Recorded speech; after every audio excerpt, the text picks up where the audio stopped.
Hydrate or dihydrate. That's what they say. Anyway.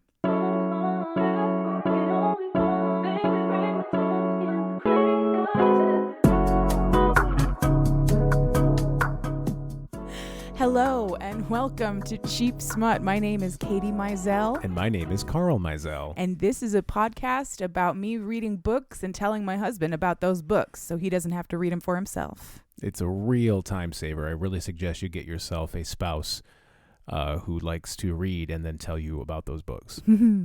I do it with her, but with books, she's usually sports-related things, and her eyes glaze over really quick. Oh. I'm kidding. You did read that one baseball book with all those fun anecdotes about various players. That one was fun. That could be literally. It was like, I think it was the Baseball 100. Oh, yeah. That one, the Baseball 100 by Joe Posnanski is an excellent book. Yeah, you had fun telling me stories about that, and I tried really hard not to glaze over. Well, I do try to keep it. I do try to identify things about, because I know you like stories. I do. I love stories. So it's not just so much like, hey, do you know that, Mike Trout has the highest WAR of any player by the age of 30? You don't care. No, you always come to me and like, this is Joe Stinkfoot Kramer, and he played half the season with gangrene because he just didn't tell anybody. Yeah. Or something. Those are fun. Yeah. Those are the fun ones. Those are fun. But yeah, no, here on this show, I think the title pretty much gives it away. You read inexpensive, smutty romance novels. Yes. And then you spend your Friday evenings giving it away. We record on Fridays. It's the industry. That's the start a podcast with this one weird trick. Yes. Record on Fridays. On Fridays and release on Mondays. Yep, after your kids have gone to bed, and if you record on Fridays and release on Mondays, it gives your producer / editor / husband time to edit. Yes. So how have you been, honey? Well, I'm slowly going crazy. Yeah, that pause was, I could see it in your face. You were like, how real am I going to get? Yeah, how real should I be? I mean, I am a stay-at-home mother of 2 children under the age of 5. They have been sick for like a month and a half, and they're still sick. Yeah. And they've been on antibiotics, and they've been to doctors and emergency clinics, and it just hasn't stopped. And I am pulling my hair out, and because I have anxiety and I love to catastrophize things, my brain has now moved on from they have an illness to they are dying. Yeah. And it's awful. And I'm also sick. You can tell. Enjoy my vocal fry all night because my voice is like lower and tired. Yeah. So I'm just glad that they were on antibiotics while we were on vacation. Yeah. It kept whatever has persisted, especially with our son at bay. Unfortunately, it did use zero good. Because you were sick the entire 4 days. I was sick Florida. all vacation. I hate to say it. I was miserable for my vacation. Yeah. But the kids had a good time. The kids had a great time. They did. With their Dudu. They loved being with their grandparents. Yep. And swimming in that pool and playing out front. They had a wonderful time. They had a blast. Yeah. And in the midst of all that, I took advantage of being able to upload pre-plan your upload. So our last episode, part 2 of Baby and the Late Night Howlers, dropped a week ago as of this release of the release of this episode. And it's out there in the world. We are closing in. It's been stuck on 99. We are closing in on 100 total listens on Spotify. Now, technically, we have eclipsed that on the other. If you consider all platforms. If you consider all platforms. But Spotify is, in terms of analytics, Spotify is the easiest and cleanest. Yeah. So thank you all so much for listening and sticking with us, and hopefully telling all of your friends who might like this podcast about it, because we're really proud of it. We're having a great time doing it, and we would really love to have more people listening. Because it's a blast. I think it's a lot of fun. Yeah, it's super fun. Tell your friends, tell your enemies. If you think they'll hate it, tell them to listen. Yeah. I hate listens or listens, man. Absolutely. You can't spell hate listen without listen. So yeah. So what is on the speaking of the show that we're recording right now? What's what did you read? I read I read this fantastic book called Inked by Rachel Rener. Okay. It is book 1 in the Gilded Blood series. Mm-hmm. I had an absolute blast reading this book. It is a delight. And that's all the review you're going to get from me as usual. The answer is always 10 out of 10. Please go buy it. This book was so much fun. Having said that, major caveat this week, I have been forced to reevaluate my definition of smut. Mm-hmm. This book is not smut. It's romantic. It's a romance. Okay. And it's lovely, but it's not smut. Mm-hmm. And I think the difference is, for me, smut is pornographic. Okay. There's no sex in this book. Oh, wow. At all. Plot twist. Plot twist. Cheap chastity. Yeah. Cheap, really slow burn. Cheap over the pants hand stuff. Yeah. There is some over the pants hand stuff. There's just no sex. I did not. Yeah. I swear to you. Yeah. I did not read it. I just love the phrase "cheap over the pants hand stuff." Over the hands pants. Over stuff. Hands pants stuff. Yeah. No, sure. I'll take whatever I can get. But yeah, so this book is not smut. Having said that, I'm still going to tell you this story. And if you like it, I may very well read book 2 and tell you the second part sometime later in our lives.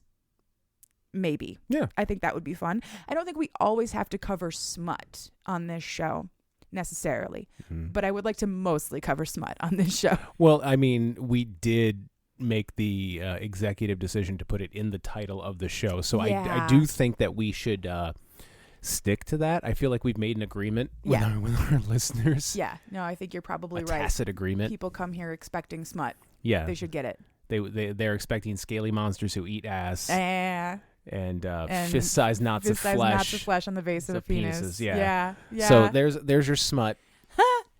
There's your Enjoy. There's your smut for the week. Now we're going to get into some very slow burn romance, but we do still have some content warnings for Inked by Rachel Rener. Yes, there are themes of bodily autonomy, consent, and to some extent, consensual non-consent. A little CNC action. Yes, in this book. But mostly autonomy and free will. As a brief aside, I wanted to point this out. I read a depressing Reddit post today that does tie into this. It was on a Tfue, r/Tfue, which if you're not familiar, it's Today I Fucked Up. And somebody, a 27-year-old male said he was getting hot and heavy with a 27-year-old female, and then said, hey, before we go in here, I just want to make sure, blah, blah, blah. And apparently this very well-adjusted young woman said it was completely gross and icky and asked him to leave, and now she won't talk to him because she was like, if you'd have just gone for it, we'd be having sex now. And a lot of the people in the replies were like, yeah, man, that's totally lame. Like that's such a buzzkill, and they were getting downvoted into oblivion. But I should fucking hope so. Nothing's sexier than consent. Exactly. So consent is very important. Consent is it needs to be enthusiastic and ongoing, and don't be like that. If you're just as a cheap smut PSA, PSA from Smutco Industries, consent is sexy. And if you're turned off by the idea of somebody asking you for consent, I think I think we've used this phrase on every episode. Go to therapy. Go to therapy, or at the very least, get involved with and learn to understand the kink community enough to know how to have that conversation with a trusted partner. If you want non-consent, that you need to talk about that in advance. Yes, because again. It's right in the phrase, consensual non-consent. Yes. So thank you for that digression. Thank you for coming to my TED Talk on consent. And with that, let's just, let's get the ball rolling. Absolutely. On Inked by Rachel Rener. Let's begin. Okay, so our heroine is Talia Ketzenberg. Talia. She even pronounces it in the book. Talia, not Talia. Not Talia. Oh, okay. Talia. 3 Talia. syllables. Yes. Talia Katzenberg is a tattoo artist, and she works at Flourish and Dots. It's hilarious. A little Harry Potter reference there for you. I get it. Yeah. Something in blots. Flourish and Blots. Blots. Okay, Yeah. it's Flourish and She Blots. works at the Flourish and Dots tattoo parlor. She is the only artist who works there, along with her boss, a guy named Zane, who is currently not available, not answering his phone. She hasn't come into work in the last 2 days. So we're just setting the scene. And to begin, Talia is currently tattooing an ass. Okay. A big, hairy man's ass. And I thought you said there was no smut in this book. I'm just kidding. Talia, at the beginning of this book, is tattooing a 5-foot long, like it goes from shoulder to butt, cobra with glowing red eyes and a rattle, because the guy thought it needed to be more menacing. So he was like, put a rattle on it. His name is Roy. He's just like a big dumb. Well, I love Roy. He comes back later in the book. He's super fun. So Talia's working on tattooing the rattle of this snake. This snake should be done. She should be going home right now, but he wanted the rattle. And she has run out of brown ink. Okay. And because she's, as a running theme, terrible at stocking the shop and always forgets to put in orders, she has no more left. So she decides what she's going to do is she's going to use her credit card to break into Zane's office to use his very expensive custom mixed inks that he keeps in his desk. Wow. Because why not, right? You just go steal. I mean, I know we've got a lot of tattoos. We do. So we understand. Yeah. But custom blended. Whatever. Yeah. So she goes into his office, she steals the inks, and she finishes tattooing this poor man's ass. And he pulls up his, I think she says he's even like wearing chaps. I don't know why. Well, you want to keep it, you want to let it air out. I guess. You can't cover, I mean, immediately. I don't think you should. I don't think that's good aftercare for a tattoo. I guess. Yeah. So he immediately goes to the bathroom because he's been laying there for like 5 hours and he has to piss so goddamn bad. Right. Yeah. And while he's in the bathroom, she hears him scream, and then he falls, and then she can't open the door because his body is blocking the door. So she manages to push it just enough to get the door cracked. And when she looks inside, she sees a giant 5-foot-long cobra rattler with glowing red eyes. I thought you were going to say somebody snuck up and gave him a potty kiss. No potty kiss. But Okay. Roy is passed out on the ground. Okay, so Roy's passed out. Yes. Okay. There's a giant cobra rattler. Yeah. And she freaks out, falls backwards, hits her head on the floor. So it's a cobra with a rattle. It's a cobra with a rattle. So yes. That cobra's pissed. He's like, "What am I? Who am I? I'm an abomination."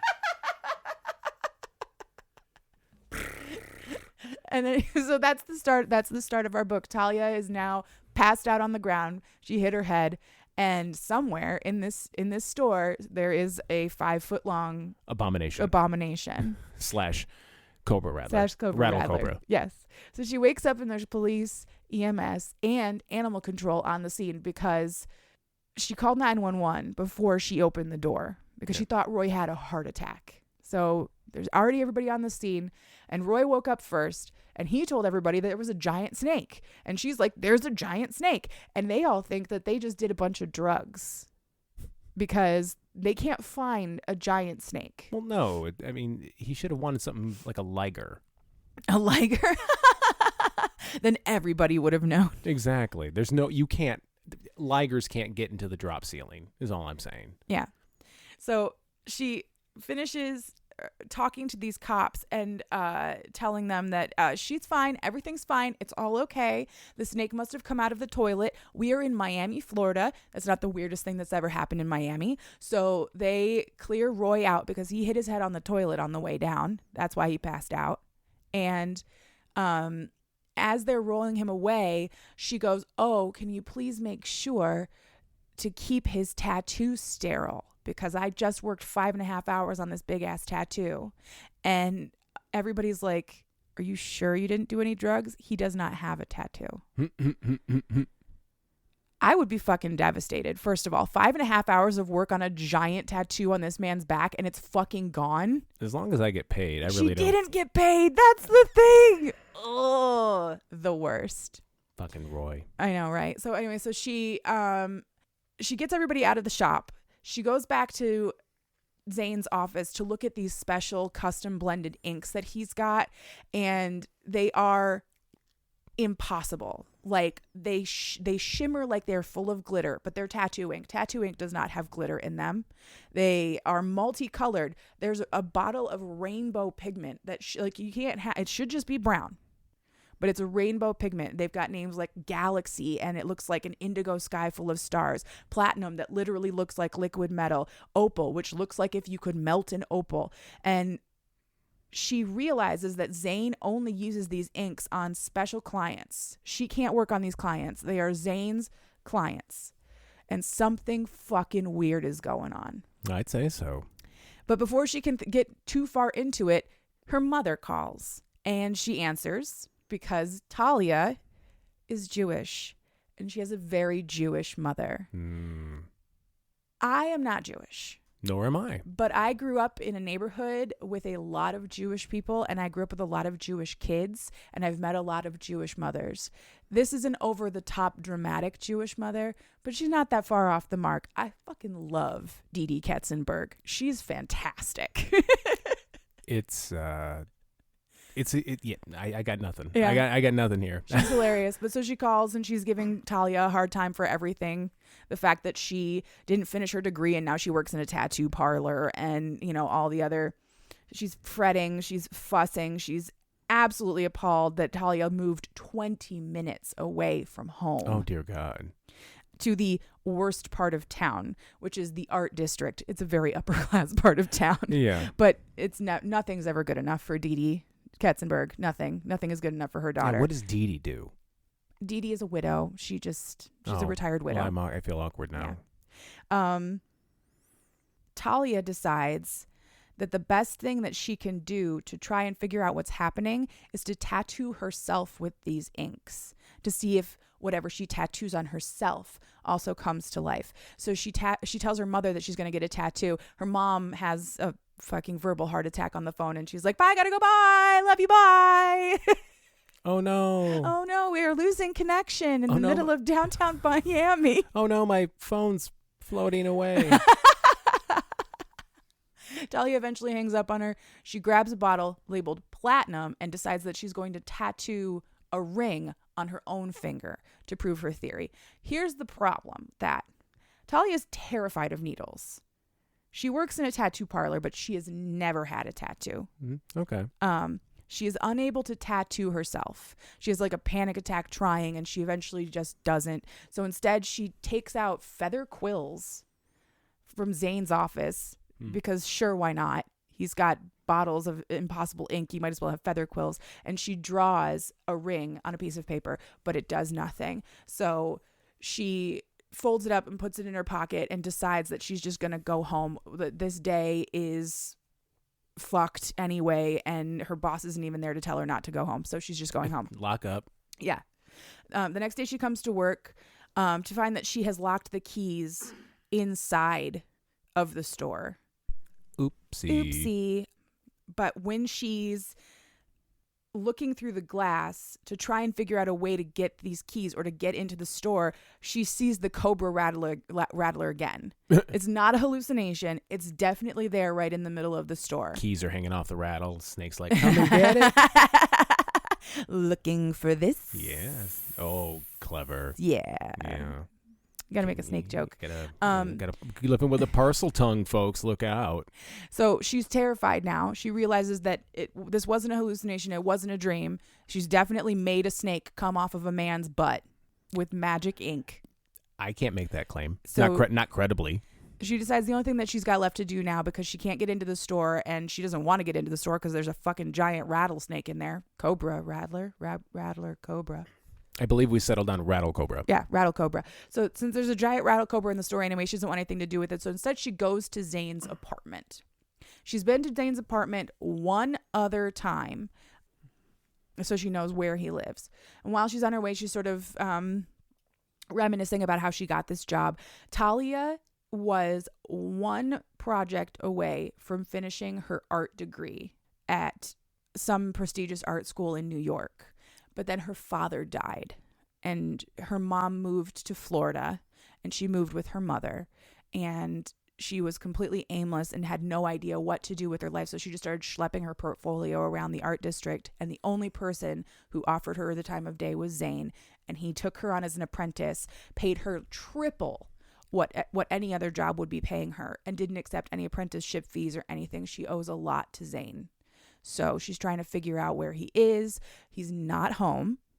But she is met with my favorite character in this entire book, my sweet, lovely angel, a big fucking bird. He's a giant parrot. Yeah. She asks him, he's like rainbow colored, beautiful plumage, not like any parrot you've ever seen. He's not, she calls him a rainbow chicken. Like he doesn't look like any bird that you've ever seen. And she asks him his name and he says his name is Biscus. So she calls him Biscuit. Okay. And Biscuit only wants one thing out of life. He wants to eat almonds. So she goes to the cupboard. She gets him some almonds and some water. She's like, how long have you been here by yourself? Unknown. She goes through the house. She can't find Zane anywhere. When she's about to go into his bedroom, she has a very sexy flashback to the one time that she came to Zane's apartment. I was going to ask. Yeah. I was going to ask, like, is that at least smutty? It's not. The flashback is not smutty. I mean, not. But they fucked. They did fuck. Okay, there you go. That's all I need to hear. They definitely did fuck, and it's a very sexy description of like entwined limbs and sweaty bodies and heavy breathing and all that stuff. But never once in this book does this woman use the word cock. Never, not once. Come on, Talia. Come on. We never reference our genitals. Come on now. No cock, no shaft, no tumescence, nothing. And not even length. Not even length? Length is a very common word used in place of penis in romance novels because it's the least offensive version of that word to a lot of turgid people. member. Yeah. Or manhood. Oh, yeah. Manhood gets used a lot. I won't even get started on some of the weird fucking things that let's not. authors will call a vagina to get out of calling them pussies.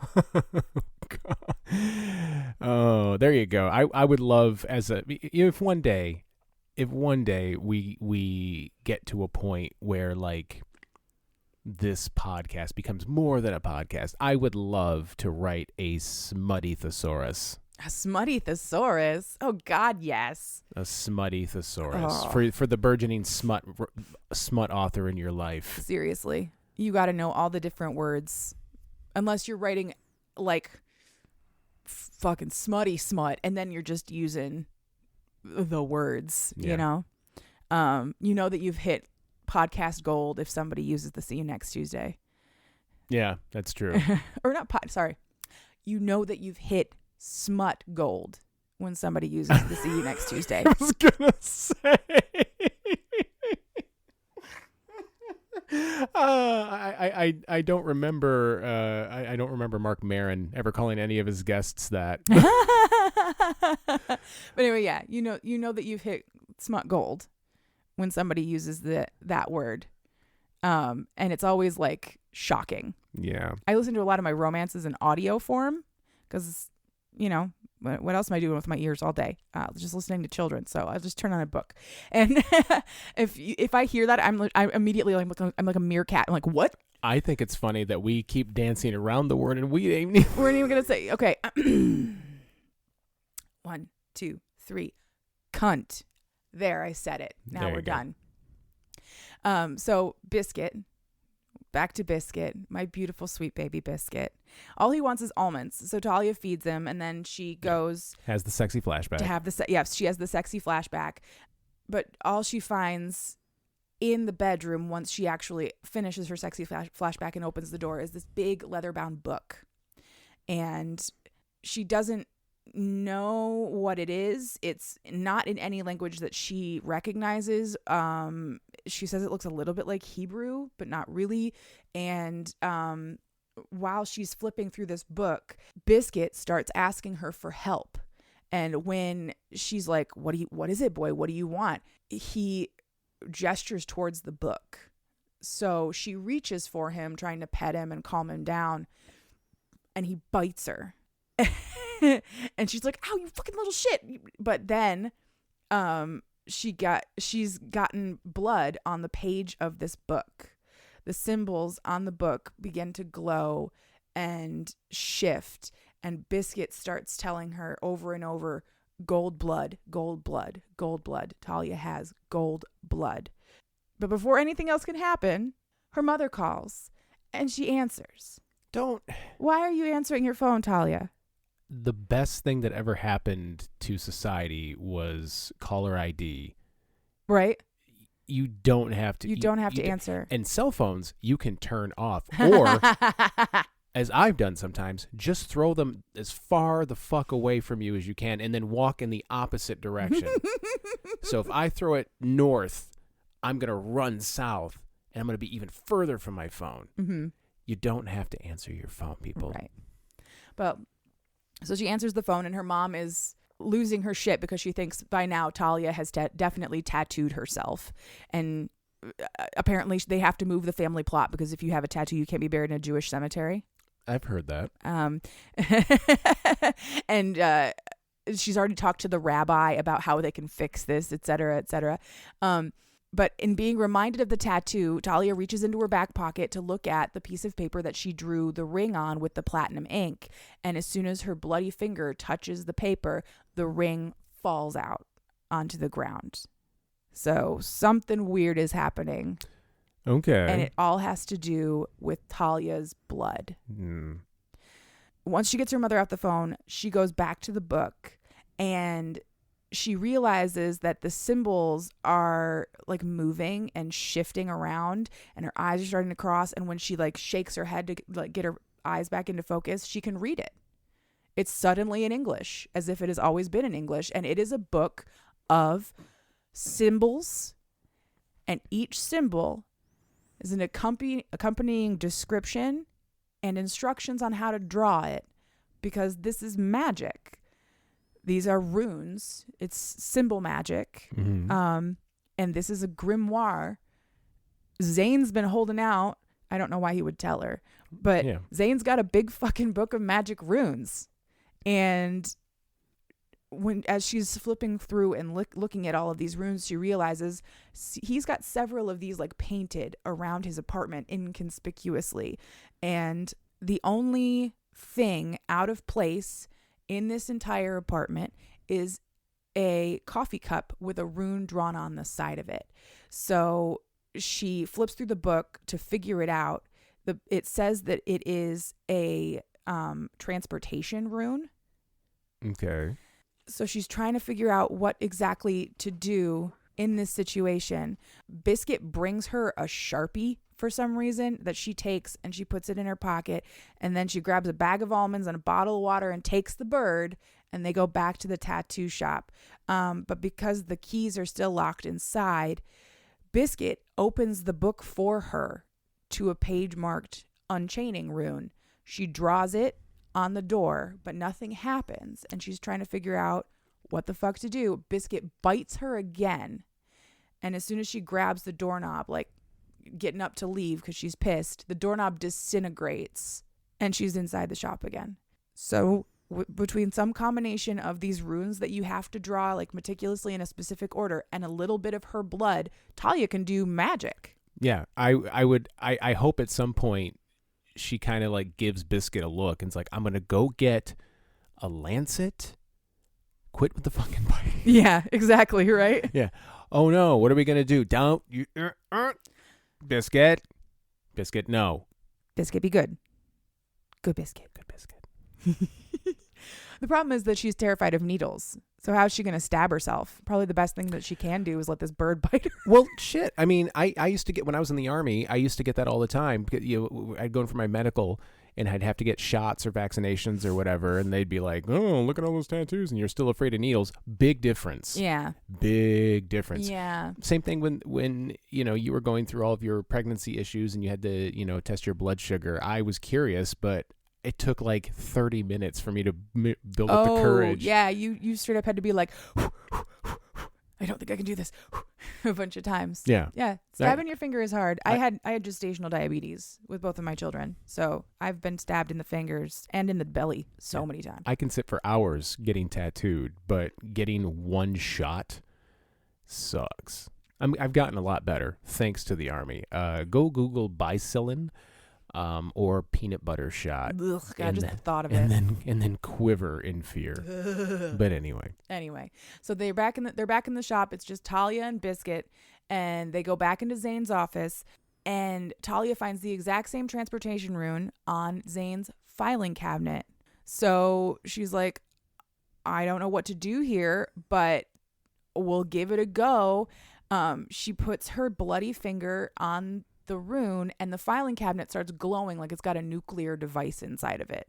And she's not like, would you just jump into a glowing filing cabinet? Nope. No, probably not. But before too long, Biscuit brings her attention to the Rattler Cobra, now currently behind her, and he dives beak first into the top drawer, and Talia just opens the bottom drawer and holds her nose like she's going into a pool and jumps right in, and she immediately sinks down into a bright white space that slowly dissolves into a version of Zane's office, but everything looks wrong. And Biscuit is there, but Biscuit looks like he's made out of gemstones. Like, he looks even beautiful baby boy Biscuit. Extra more beautifuler.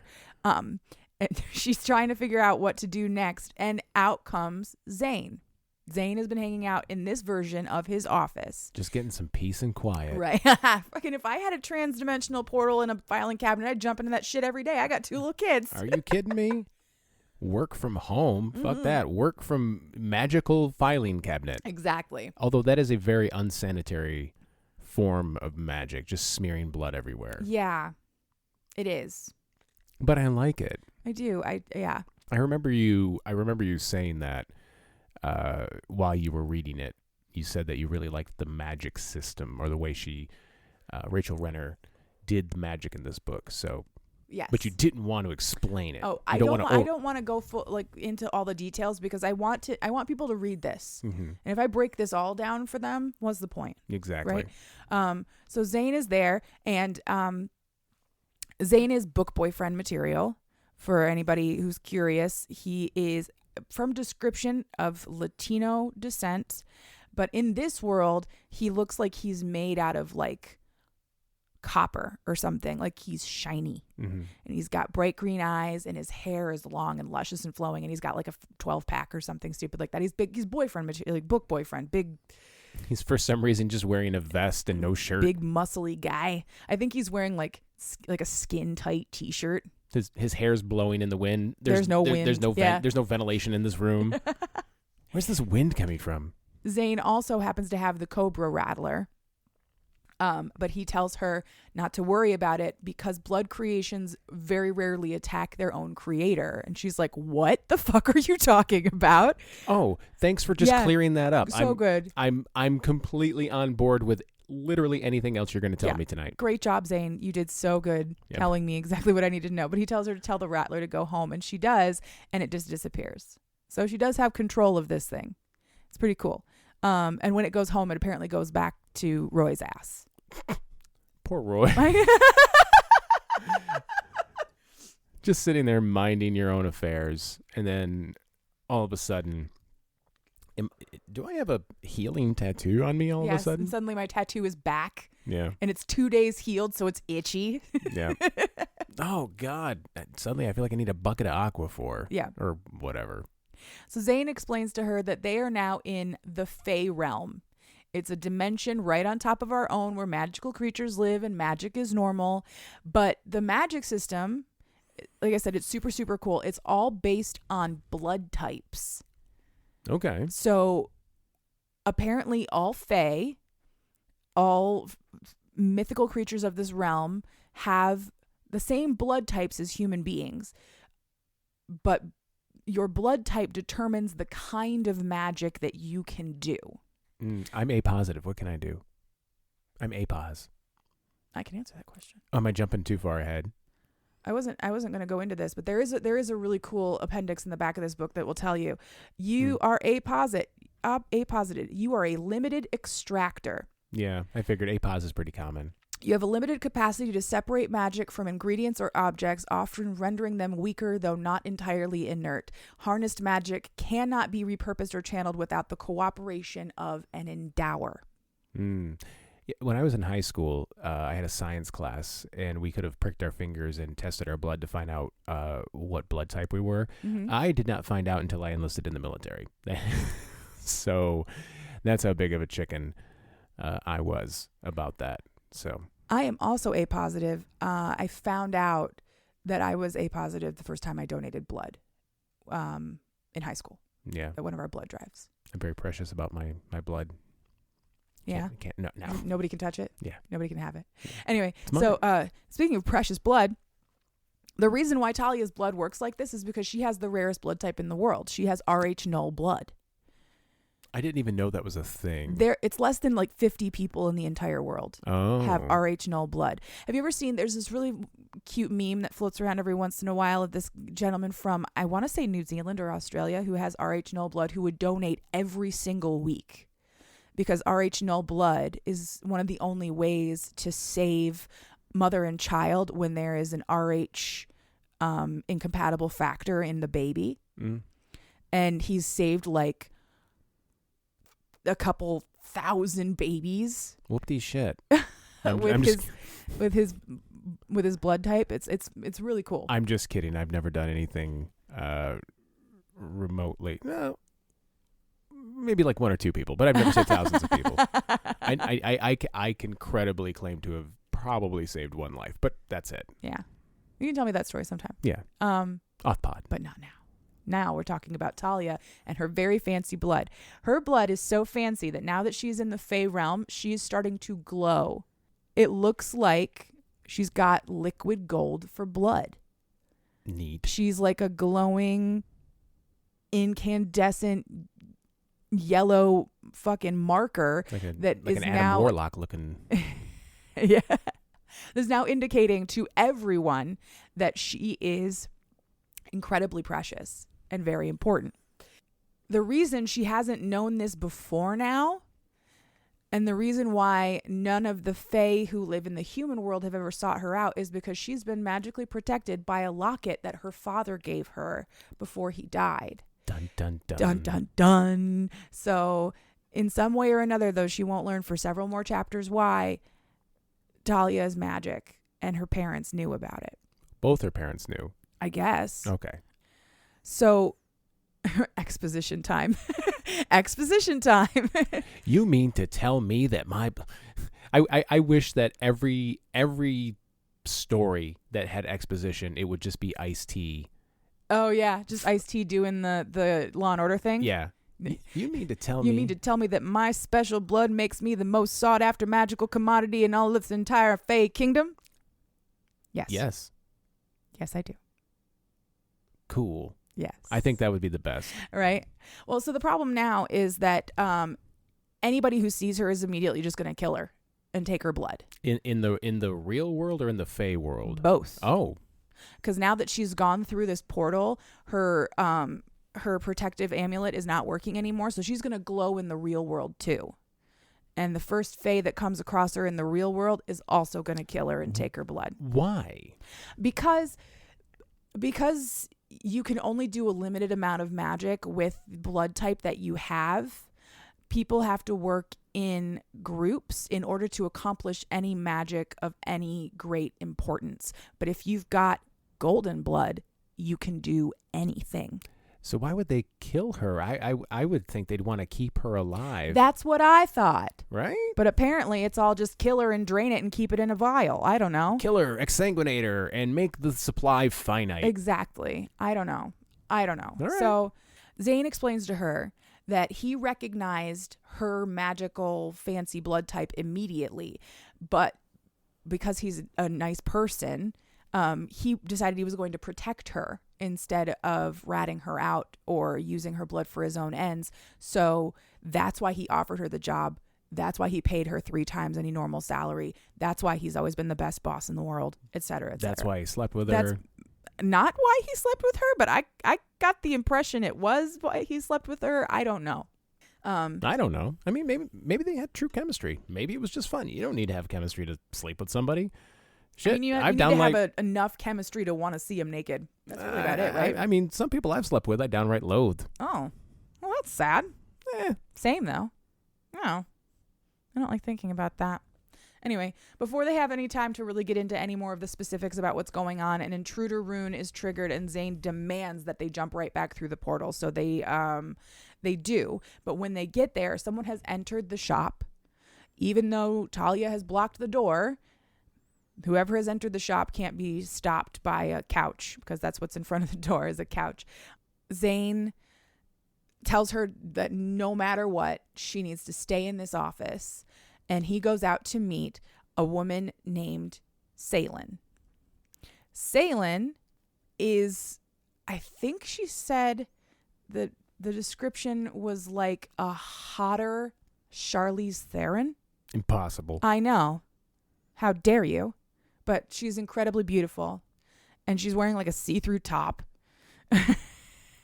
It's the tweet. It's the tweet that I was reading earlier. Yeah. She's 5'1", 100 pounds, wears a size 3 shoe. Hat size is infant. She's never vomited, not even once. Her periods last 45 minutes. And her shirt is see-through. Anyway, so Talia listens to the conversation that Zane is having with Salen through the door, and Salen is there on behalf of her father, a man named Sol, who has placed an order for a very specific rune that requires a very specific, very complicated, and hard to make ink, which includes an ingredient called the alabaster delphinium, thought to be extinct, but Zane has a lead. Talia cracks the door so that she can see, and that's when we get the description of totally impossible because nobody's hotter than Charlize Theron, Salen, and she sees Salen kiss Zane. She's deeply upset about this because she really felt like they had a connection, like working in the tattoo shop together every day. He buys her like really, really nice records. I think he got her a signed copy of a Led Zeppelin vinyl. Yeah. He always stocks her favorite food, her favorite snack foods. They like share glances constantly. She really thought that they had something going on. They had sex. I was going to say. Which doesn't necessarily mean that you're going to form a relationship, but she really thought they had something going on. So she is deeply hurt. But before she can have any sort of real visceral reaction to it, she accidentally makes eye contact with Salen over Zane's shoulder, which, why are your eyes open if you're kissing this man? Yeah, I thought you were asking me. No, not like, you. I'm listening. No. I'm listening to you talk and making eye contact with you. but you really locked in, like, and all of a sudden, and just there was a slight tonal shift in my brain that was like, hey, why are your eyes open? Oh, sorry. I like to record my podcast the way I'm going to listen to it with my eyes closed. Yeah. So she shuts the door. She hears, before Salen can really recognize that there's another person in this shop, she shuts the door. Talia hears Salen and Zane doing something, not sex, but something, and she's really very deeply hurt by that, but she's in too deep now to just walk away. So she waits for Zane to come back, and when he does, he explains that Sol and his family basically run the Fae realm. They are like the Fae mafia. They're dangerous and they are not to be fucked with. They are the only remaining powerful family left after the Blood Wars in the Fae realm, where both the summer and winter Fae courts were decimated by the Mafia. I love that. All of the royals were killed. The courts are no longer. Sol runs this place now, and he is not a good man. That story sounds like Coheed and Cambria would write an entire album about it. Right? I would listen to that album. Yeah. Burning Sun 5, The Blood Wars. Death of the Summer Court. Yeah, I'm telling you. Yeah. We are in the hey, Claudio, reach out to us. We're gonna write your next album and your next comic book. It's we just did it. Yes, we did. So Zane is the only rune master who is left. Okay. After the Blood Wars, Zane is it. And he's working with Soul because you don't say no to Soul. He tells her, there's a very poignant moment. I made a note of it because it was so good. He tells her, like, I don't know that you can really understand the devastation of the Blood Wars. And she's very quick to be like, my great-grandparents were in Auschwitz. I think I've got this. Yeah.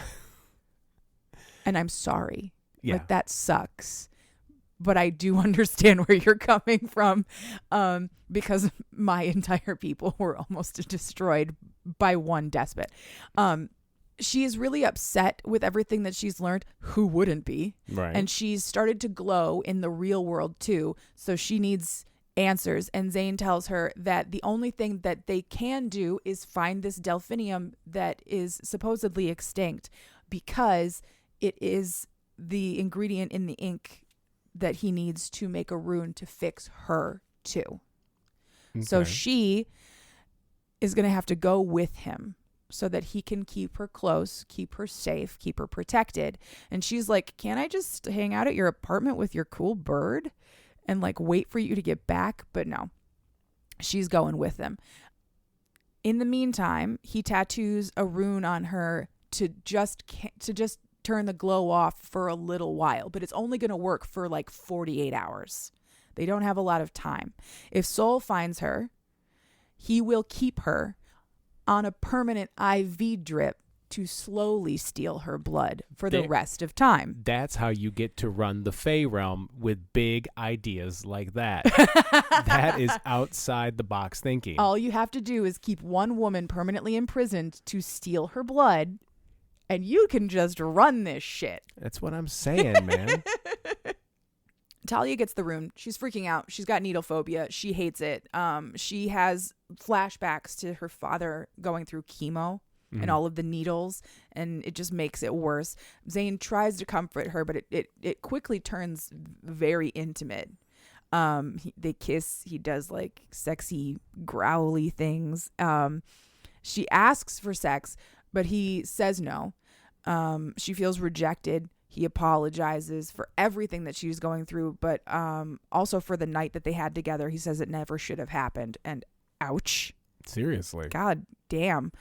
He feels that he violated his role as her protector by doing that. But he had not revealed himself to be a protector in any way. No, and more importantly, like, she's a grown up. Also, yes. Also, that's a very important factor. You're both grown ups here. Like, you were secretly protecting her from something she didn't know about. But also, you can just have sex if you want. It's fine. While she's getting the tattoo done, Biscuit keeps her company. Biscuit lives inside of Zane's arm. He is a tattoo that comes to life. Yeah. He is Zane's familiar, and he has, as we will learn later, part of Zane's soul inside of him. So that's why he's so intelligent for a bird, and why he can talk so good. He doesn't talk great. I mean, he talks in short sentences with a very limited vocabulary, but he talks a lot, even for a parrot. Yeah, I can relate. Zane explains to her like how the tattoos work. He's covered in them. He's got lots of cool tricks on his sleeves. I would just tattoo snacks. Just bust out a bag of Doritos whenever you want it. I'm like, man, you guys hungry? What do you got? I got Mountain Dew. I got some Doritos on my calf. I got big calves. You do. You could have a big family-sized bag of Doritos on those calves. They finish the tattoo. She says, thank God, but she says it in Yiddish, and Zane responds. So, hey, Zane speaks Yiddish. Fantastic. Which is a fun little like side tidbit. Zane speaks a bunch of languages because his family has been rune masters for so long. They learned a bunch of languages to just be able to talk with all their clientele. Yeah. She eventually agrees that she will go with him to the Fey realm to get these delphiniums. But he suggests that she call her mother before they go so that... Oh, no. Don't poke that bear, Zane. Right. But because she's going to be out of cell surface, out of realm for several days, and she doesn't want her mom to think that she's dead. They don't have 5G in the Fey realm? I guess not. Somebody put a fucking Verizon tower in the Fey realm. Decorate it all up like they do in some of those other, like the nicer counties or whatever, the nicer communities. Like it's a cell phone tower that looks like a shitty pine tree. Yeah. It's been painted fun colors, which would probably blend in really well because the Fey realm is apparently... the Fey realm looks like someone on acid painted it on the side of a van. Neat. It's got colors in it that don't exist in our world. She calls things like... I think she calls something like glean, like pink and green. Okay. There's like a purple that's also a yellow. I don't know how that works, but there's colors there that don't exist there. And she made this really funny joke, and I'm going to say it because it's so funny that I want everyone who listens to this to hear it. She says, the world looks like someone took Roy G. Biv and lengthened it out to Leroy Gottfried Biggerforth Esquire. What is the hexadecimal color code for some of these colors that I'm seeing? I have no idea. So Talia calls her mother, and she tells her that they're going camping in the Everglades. She and her boss are going camping in the Everglades. Like, you're going to get eaten by an alligator, but okay, sure, you're going camping in the Everglades. Shittiest excuse ever. Right? But it's the only way that she can tell her mom that she's not going to have cell service, is if they're in the middle of the swamp. Yeah. So her mom doesn't believe her, but what is she going to do? She's an adult. She can do whatever she wants. Yeah. She tells her mother goodbye, and her mom's like screaming, and Zane's like, oh my God, is she always this loud? Why is this happening? And Talia just says that's how Jewish people say I love you. Just by shouting all the time. I will happily inform you that that's how Lebanese people say I love you as well. Yes. Having married into a Lebanese family, can confirm. We're so loud. And if we're not being mean to you, we don't like you. So toxic. Anyway. Your family's always been really nice to me. Oh, my family loves you. I know. I'm just kidding. Unlike some of those losers who have already divorced out. They leave through the portal in the filing cabinet back to the Fey realm with a couple days worth of supplies. They have to go on a hike. And poor Talia has lost her inhaler. And apparently, she says in the Fey realm, they have less oxygen because she's constantly short of breath. But it's probably just because she's not used to hiking. I was going to say. And she's got asthma. Poor woman. Yeah, if you're asthmatic, that's just going to... Plus, if your cardio's not up to snuff, I mean, that doesn't help either. No. Not used to it. They're facing a 2.5-day walk through the forests of the Fey realm where, like, literally all the flora and fauna want to kill you. Every 5 seconds, Zane's like, don't touch that. It will eat your hand. Whether for sustenance or because it's acidic or corrosive. It'll just... Don't touch anything, yeah. Talia. Don't touch that. You'll shit yourself to death. While they're walking, like, their conversation is really strained. Zane accuses her of being, like, aloof because she always takes her phone calls outside and only talks to him about things like art and movies. And she's like... I take my phone calls outside because my mother is incredibly loud and I like art and movies. Fuck off. Yeah, exactly. And then she accuses him of, I skipped the most important part of explaining Zane. Zane's an incubus. Okay. Which, while they don't define it in the book, is a demon or magical creature who feeds off of sexual energy. And that's how he gets by. He says he would prefer not to do it at all, that he tries to just eat a lot of food to keep himself full and sustained, but every once in a while he does have to, like, go out and actually have sex with a stranger. Poor man. This book is anti-smut almost. I know, right? An incubus who doesn't want to incubate. Like, what the fuck is that even? Okay. Hey, man. Look, different strokes. Yeah. Like, it's like the Twilight vampires, the vegetarian vampires. Vegetarian vampires who glow in the sunlight. Yeah. Yeah. I also love Twilight. Don't come at me, but I love Twilight. Yeah, no. This is no mockery. I'm just like, it seems like a weird life choice. I guess he just doesn't want to be the kind of person who preys on people. That's fair. So she accuses him of using his incubus glamour to like keep her in line and or seduce her, and she also accuses him of having a secret girlfriend in Salem. That he just should have told her about so that she wouldn't be pining after him all this time.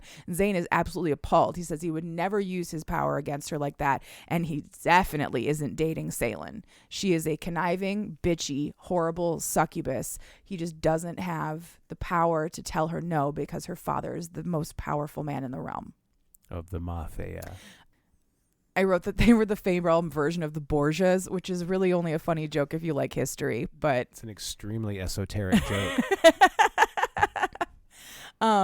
So Talia asks why, if Salem is a succubus who feeds on sexual energy and Zane is an incubus who feeds on sexual energy, why aren't they together in perpetual like feeding each other for free? That's a perpetual sexual energy machine. Yeah. Zane says that being with another creature like a succubus is akin to gorging yourself on rice cakes. Like your stomach is full, but it's rice cakes, you know? Yeah, I like rice cakes. Yeah, I'm talking to you. You like rice cakes. I do. A little bit of peanut butter. No. You remember when you went through your rice cake, peanut butter, and banana phase? I can't believe I'm not eating rice cakes with peanut butter and bananas right now. Yeah. But just plain rice cakes. I mean, yeah, okay, that's fair. In abstaining from feeding altogether, he says that the feeding that he does do from consenting humans is more like a diet of plain non-fat yogurt, which also sounds like not fun. Why in the world are you an incubus if eating via sex feels like it should be like chocolate brownie sex? Right. Or like one of my favorite snacks, Moose Tracks ice cream with a little bit of Reese's Puffs on top. Yeah. Or like me and my atomic yogurt. Atomic yogurt. You and your fucking atomic yogurt. Yeah. Atomic yogurt. You just get like a powdered, like Crystal Light fruit punch kind of thing. You get yourself a big tub of Greek yogurt, put that powder in there and mix it all up, and it's what electricity tastes like. At least that's what I imagine electricity tastes like. While they're having this conversation, and Zane is trying to explain how incubus feeding works to a horrified and heartbroken Talia, because she is fully devastated by the fact that he fed on her, basically. A banshee screams, just cuts through the forest. They do. It's described as like 500 freight trains all barreling down on you with their whistles blaring. It sounds fucking atrocious. Yeah. Quite honestly. And before they can leave the area, because a banshee scream is always a portent of doom, they are ambushed by a glashtig. I had to write that out phonetically because I've never heard of this before. It's a half fae, half goat woman who wants to kill Zane and drink his blood because he's an incubus, and apparently incubi have just delicious blood. Zane tells Talia and Biscuit to just run until he can catch up with them, and then he pulls a dagger out of his arm because he's got those cool tattoos. He's got weapons tattooed on his body. He just carries them with him all the time. I would love that. I would love pepper spray right on the back of my hand. In the on your finger. Yeah. Like a spray bottle. But it's pepper spray. Or a knife, just like I would tattoo a knife on my thigh. Why not? That sounds amazing. Maybe I will tattoo a knife on my thigh just for fun. So while Talia and Biscuit are running away from the glashtig, she falls down, cuts her knees, cuts her hands, and the glashtig senses her fancy ass blood and is immediately on top of her. Zane shoots the glashtig in the head with a bow and arrow that he keeps in his chest. But it took a little longer than necessary, so Talia is quite traumatized by this because he had to like dip it in like he had to make poison real quick out of stuff that just some of this, some of that, make poison from stuff that's lying around to kill this thing. Talia is now much more aware of the danger that she is actually in, and it's only going to get worse for her from here. Yeah. Poor woman. They hike for the rest of the day, and then they decide to make camp in a clearing. Zane has Talia draw a giant protection rune in salt. Very Winchester of them to be drawing things in salt, so that they can put their tent right in the middle of it. And then he very sweetly takes a sewing needle and pokes her finger to activate the rune and like kisses her finger. Every time he touches her, she gets like, you remember the first time we touched? Oh yeah. Yeah. She feels like that every single time because he's an incubus. And also because he's really hot and she loves him and stuff. Yeah. Once they're inside the tent, there's only one sleeping bag. Uh-oh. But Zane offers Talia the sleeping bag and says that he'll just sleep on the ground next to her. Boring. They eat a meal of lambus, elven bread, which apparently Tolkien stole from a fae that he met one time. The idea of it. Yeah. According to Zane. Zane is like noticeably malnourished at this point, and Talia offers to feed him if it will help, but he shuts her down. It completely shuts her down, and she strips down to her underwear and her bra, and she just goes to bed feeling rejected and sad. She has dreams of Zane all night long, but she knows that she can't be with him because he's just going to keep rejecting her. At dawn, she wakes up and she's freezing because apparently the Fey realm gets cold at night. Yeah. And Zane is like shaking her awake, telling her that he's going to climb in the sleeping bag with her so that they can share body heat. And this immediately gets super sexy. It's the sexiest cuddle I have ever read in my life. Oh, good. He's all like growling in her ear and pulling her real close and like hands on her tummy and like running him up her thighs and stuff. But when she turns to face him, he tells her no. And this is his right. He can keep on telling her no as much as he wants. Right. But he's sending mixed signals. Yes, he really is.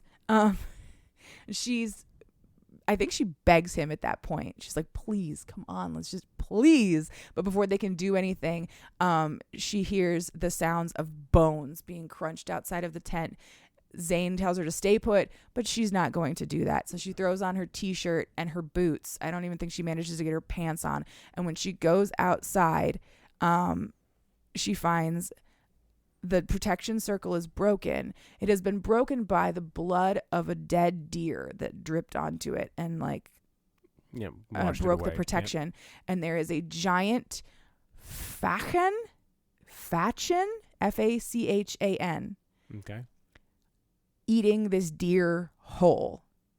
It is a one-eyed, one-armed, one-legged giant. Like the description is like the arm is coming right out of the center of the chest and it's just like hopping along on this one leg. That sounds like some Chainsaw Man shit. I know, right? Like a Chainsaw it Man does. devil. She screams. Zane's all pissed that she came out of the tent. Eat shit, Zane. She can do whatever she wants. The Fachan hits Zane with a club that has like poison tipped barbs on it, and he's down. So Talia grabs one of his arrows and runs it through a bed of acidic mushrooms and then jams the arrow into this thing's eye. I know. I mean, it's not a pretty thought, but it's also it's not a pretty moment either. No, fuck that guy, but still. Yeah. Zane is dying. Like Talia thinks he's actively dying from this cut on his face from this poisoned barb. So in a last ditch effort, she kisses him, hoping to give him some power from just her kiss. This kiss is also hot as fuck. I cannot believe that this woman did not write a single sex scene in this book. I was going to say. Because it would have been good. This is where she blows him. Right? I wish. Blows him back to life. Blows him back to life. No. She is suddenly thrown through the air because the Fachan is coming again, and Zane has like chucked her because he's suddenly invigorated. She's got magic fucking blood, and her kisses are amazing. Zane kills the Fachan and then puts her now suddenly very exhausted from having her life force sucked out of her via kiss, back to bed. But the last thing she sees is just how angry he is. 4 hours later, Talia wakes up in Zane's arms. He's just walking her to their destination at this point. He's just carrying her along. And Zane scolds her for, 1, kissing him without consent. Valid. Fair. 2, her kissing him because he was an unconscious incubus, he could have hurt her. Invalid. She didn't know that. She doesn't know anything because he won't tell her anything. She was just trying to help. And 3, that if she would have just stayed in the tent and done as she was told, she would have been fine because the tent was protected. Again. She didn't know any of that. He just told her to stay there. Stay in the tent. It is protected. Exactly. Well, shit. Again, I will reiterate the point you just made several seconds ago. Eat shit, Zane. Yes. Communicate. Zane is a terrible communicator. He's awful. Well, that's because he's good book boyfriend material. Oh my God, yes. But it's I've told you this many times before. One of my biggest pet peeves is most romances wouldn't happen if they just sat down and had one fucking conversation where they worked their feelings out. Oh yeah. Instead, it's like an entire book. Yeah. Do you want to? We kind of made this. By the time you're hearing this, you're probably not going to hear the conversation where we talked about turning this into an impromptu 2-parter. You want to call it right here. This seems like a good break point to maybe to take a break and turn this bad boy into a 2-parter. What do you think? Well, I'm almost at the end of this chapter. Okay, let's do that. And then yes. Okay, let's do that. So they have this awful fight where Zane is really mean and she is really mean, but she's like, look, I have no training. You told me to draw this rune. I drew it. It worked. It didn't stop working until it got destroyed. And it getting destroyed was outside of her control or influence. In regards to the non-sexual kiss, she thought it was the only way to save his life. And if he had died, she would have been all alone in this psychedelic death forest, just waiting for her protection rune to wear off and for somebody to come and drain her blood. She was between a rock and a hard place, and she made the only choice that she could. Is kissing someone without consent bad? Yes. In the real world, would we ever do that? No. But we are in magic land. Well, in the real world, we call it CPR. Oh, well, I guess, yes. Although in CPR now, you don't always do rescue breaths. No, you're right. I don't even think they teach that anymore. I think they just teach chest compressions and just wait for the paramedics to arrive. But that's not what we're here for. That is not what we're here for.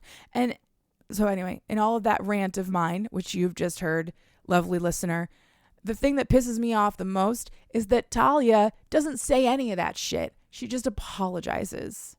Eat shit, Talia. Eat shit, Talia. Stand up for yourself, woman.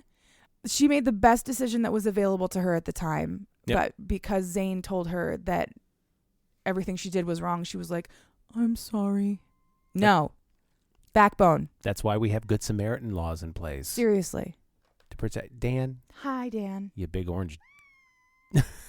I want to be on the podcast too, says Dan. Please, Mom, put me on the podcast. Yeah. My terrible Irish accent, because our big orange cat is Irish. I'm Kate's the accent person. I'm terrible with him. I am an accent person.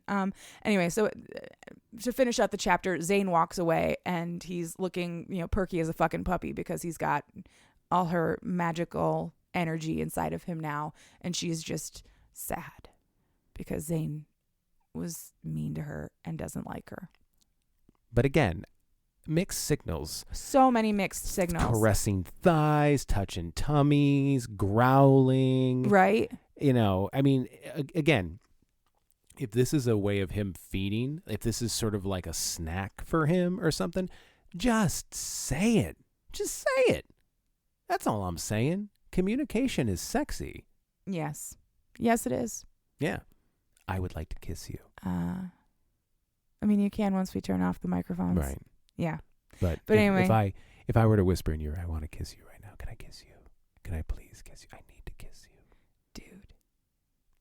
Maybe this is how we get listeners. Right. We just make the smut ourselves. Make the smut with your mouth. Oh, gross. Maybe. I don't know. I don't know if you're into it. Huh. Is that the end of the chapter? That is the end of the All right. chapter. Well, we are, I guess, about halfway through the book, so that's perfect timing. That is perfect. We are gonna turn this into an impromptu two-parter, which will be in the show notes. So it won't really seem that impromptu by the time you've reached this point in the podcast. Wibbly wobbly, timey wimey. Yes, I apologize. I didn't think that this book was going to take this long, but there was a lot. I just want to tell you so much about it because I like it so much. So you guys are getting a two-parter. That's okay, and we're gonna. I know a big a bit of a tease. We are going to have our first guest. With that episode's going to have to get bumped because we talked about releasing that one on a certain date, but we can just do it the following week. It'll still be relevant. No. That should still work. Wait, well, we'll figure it out. But anyway, we're going to have a guest come on for the pod. It'll be our first guest ever. It's going to be a super special crossover episode with my co-host of my baseball podcast, Put Me in Coach. Yes. My good friend Matt Coggins will be on the show. And Katie is going to regale us with the tale of a baseball-themed smutty book. Yes. So that's going to be fun. And then at some point, you'll come on, Put Me in Coach, and we'll figure something out. I'll just talk about what it's like to be married to a person who loves baseball more than anything. Yeah, we'll do that. So thank you all for joining us this week on this, again, semi-impromptu two-part episode, or the first of a two-part episode, inked by Rachel Rener. I'm very invested. I love the magic. I love the it has several tropes that I very much enjoy. Yeah. I like a world just above ours or just beneath ours, or a world you cannot see kind of stuff. I always loved I think it was Bill Williamson that did Fables, the comic book Fables. Yeah, Fables is great. To me, it has sort of a Fables vibe. It does. Bill Willingham, I believe, is his name. It has a lot of really great magical elements. It's not smut. It is a fantasy romance magical girl kind of book, and it's fantastic and really, really funny. I don't know that we're necessarily super funny, but if you read this book, you'll laugh hysterically because Rachel Rener is very funny. I can confirm that I've heard her laugh seemingly out loud seemingly for no reason. Oh, that's because I'm crazy. Yeah. No, it's because this book was really funny. Well, that's why it's like, is this a crazy laugh, or is this Are you having a psychotic break, or are you just enjoying your book? You can find us on social media. We're on Twitter, Instagram, and TikTok, but we're not really using that one yet. You can find us on all of those social media platforms at Cheap Smut. There's a link tree on our Instagram, and I believe it's on our Twitter too, where you can find all of the different podcast platforms that we're available on. But if you're listening to this episode, chances are you've already got all that sorted out. Yes, and whatever podcast platform you're listening on, please subscribe, review, rate. I love to see reviews. I love to see subscribers, but more than anything, I really just want to share these stories with more people. So the more people we get listening, the more people I get to share with. Hell yeah. Hell yeah. All right, I'm going to go rest my voice now. I'm very tired, and I'm sure my vocal fry is just doing it for everybody. Doing it for me. We'll see you next week, folks. Wait, no. You got to come back and say your thing. Oh, all right.